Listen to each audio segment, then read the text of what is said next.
Hello guys, welcome back to solution Mitra. So दोस्तों, आज का हमारा क्वेश्चन है, if mean of A B and C is M and A B plus B C plus C equal to zero, then mean of A square B square and C square is. आपका option है 9m² 3m² and m²।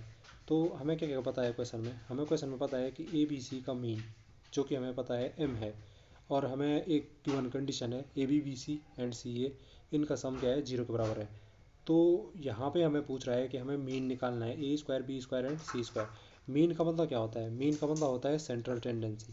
Central tendency जैसे हमारे पास कुछ observation दे रखी होंगी, हमें उनका अगर मीन निकालना है तो क्या करते हैं, यहाँ कर देते हैं sum of observation, sum of all observation, जितने ऑब्जर्वेशन का मीन निकालना चाह रहा हूँ मैं। ऑब्जर्वेशन, ये जो भी आपके पास डेटा दे रखा है, सम ऑफ ऑब्जर्वेशन डिवाइडेड बाई क्या होता है, number of observation, number of observation. अब यहाँ पे बेसिक सिंपल सा हम शुरुआत करते हैं कि जैसे 5 लड़के हैं और हमें क्या है कि उनके मैथ्स में नंबर जो है आ रखे हैं एग्ज़ाम में। उन 5 बच्चों के मैथ्स के नंबर हमें पता है, जैसे जैसे किसी के 100 आ गए, किसी के 150 आ गए, 200 में से किसी के टू किसी के 120 आ गए, किसी के ऐसे ही 150 आ गए, किसी के 170 आ गए। अब हमें पूछ दिया कि इन 5 बच्चों के जो मैथ्स में नंबर है उनका मीन क्या है। मीन यानी एवरेज वैल्यू भी बोल सकता हूँ मैं उसे।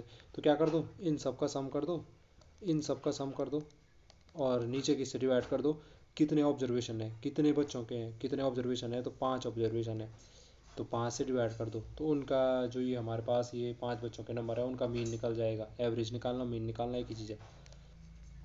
तो इसी प्रकार से अगर मेरे को यहाँ पे क्या कंडीशन दे रखी है, मुझे दे रखी है यहाँ पे कंडीशन कि ए बी सी का मीन दे रखा है एम, और पूछ रखा है ए स्क्वायर बी स्क्वायर और सी स्क्वायर का मीन। तो देखो ए बी, पहले मैं ये चीज़ देखना चाहूँगा यहाँ पे, ए बी सी से मुझे ए स्क्वायर बी स्क्वायर और सी स्क्वायर क्या मिल सकता है किसी रिलेशन से। तो आपको एल्जेब्रिक आइडेंटिटी याद होगी, अगर एल्जेब्रिक आइडेंटिटी कौन सी आपको याद होगी, हमारी एल्जेब्रिक आइडेंटिटी तो वो होती थी ए प्लस बी प्लस सी का होल स्क्वायर। इसका जो हमारा एक्सपेंशन क्या होता है, वो होता है A square plus B square plus C square plus twice A B plus B C plus C A. ये होता है हमारा A plus B plus C के होल स्क्वायर का एक्सपेंशन। तो यहाँ पे देखो, मुझे सारी टर्म लगभग लगभग मिल गई हैं। ए बी सी भी मिल ही रहा है, A square B square C square भी मिल ही रहा है, और यहाँ पे ए बी बी सी और सी ये वाली टर्म भी हमें मिल चुकी है। अब यहाँ पे देखो मुझे क्या कह रखा है, ए बी सी का हमें मीन दे रखा है, यानी कि ए प्लस बी प्लस सी, मुझे ए बी सी का मीन निकालना। अगर इन तीनों का सम करूँगा, नीचे क्या है, कितने ऑब्जर्वेशन है, तो 3 ऑब्जर्वेशन है, 1 2 और 3, तो 3 से डिवाइड कर दूँगा। इसकी वैल्यू किसके बराबर है, एम के बराबर है। मीन का मतलब क्या है, टोटल जितने ऑब्जर्वेशन है उनका सम कर दो, और जितने नंबर ऑफ ऑब्जर्वेशन से डिवाइड कर दो। तो 3 ऑब्जर्वेशन थे, तीनों का सम किया, उसको 3 से डिवाइड कर दिया, तो किसके बराबर आना चाहिए, वो एम के बराबर आना चाहिए, दे रखा है हमें क्वेश्चन में। अब देखो ये 3 इधर चला जाएगा तो ये इधर मल्टीप्लाई हो जाएगा, तो यहाँ से हमारे पास क्या हो जाएगा, ए प्लस बी प्लस सी की वैल्यू क्या हो जाएगी, 3m के बराबर हो जाएगी। अब ए प्लस बी प्लस सी हमारा 3m के बराबर हो गया।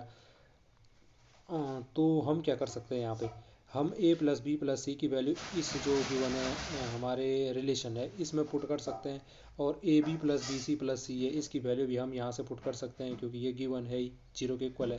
तो अब इसमें इस इक्वेशन में जो हमें वैल्यू पता चली है उनको पुट कर दो, ए प्लस बी प्लस सी की वैल्यू पुट कर दो पहले।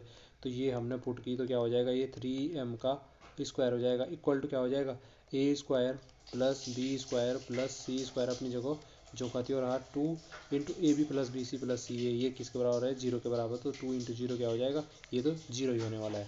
तो यहाँ पे मेरे को कुल मिला के क्या मिला है, A square plus B square plus C square equal to कितना मिला, 9m² मिल गया।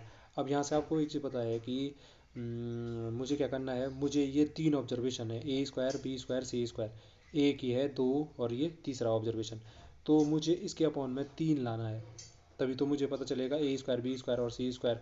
ए स्क्वायर बी स्क्वायर सी स्क्वायर, मुझे ये सपोज ये रहता ए स्क्वायर बी स्क्वायर और सी स्क्वायर, इसका मीन निकालना होता तो क्या करता था, 3 से डिवाइड कर देता। तो यहाँ पे ये वाली वैल्यू निकालनी है मुझे, A square B square plus C square divide by 3। तो क्या कर देता हूँ, दोनों तरफ 3 से डिवाइड कर दो, दोनों तरफ हमने क्या किया, 3 से डिवाइड किया। आई होप आपको दिख रहा हो। अब देखो 3 से डिवाइड करने पे इधर की तरफ क्या बच जाएगा राइट हैंड साइड में, तो राइट हैंड साइड में हमारा बच जाएगा, इसको 3 3 9 तो 3m² बच जाएगा। तो a² plus b² plus c² by 3 की वैल्यू कितनी आई, 3m² के बराबर आई। और यही क्या है, a² b² और c² का मीन है, क्योंकि हमने यहाँ पे देख रखा मीन क्या होता है, ऑब्जर्वेशन का सम करो और नंबर ऑफ ऑब्जर्वेशन से डिवाइड कर दो, तो 3m² के बराबर है। और आप यहाँ पे ऑप्शन में आपका आंसर चेक कर सकते थे, ऑप्शन नंबर बी बिल्कुल राइट आंसर था। तो आई होप आपको जो वीडियो थी वो समझ में आई होगी। आज के लिए इतना ही, आपसे फिर मुलाकात होगी अगली वीडियो में। तब तक के लिए अगर वीडियो पसंद आई तो प्लीज़ चैनल को लाइक शेयर सब्सक्राइब करना ना भूलें। वीडियो देखने के लिए आप सब लोगों का धन्यवाद।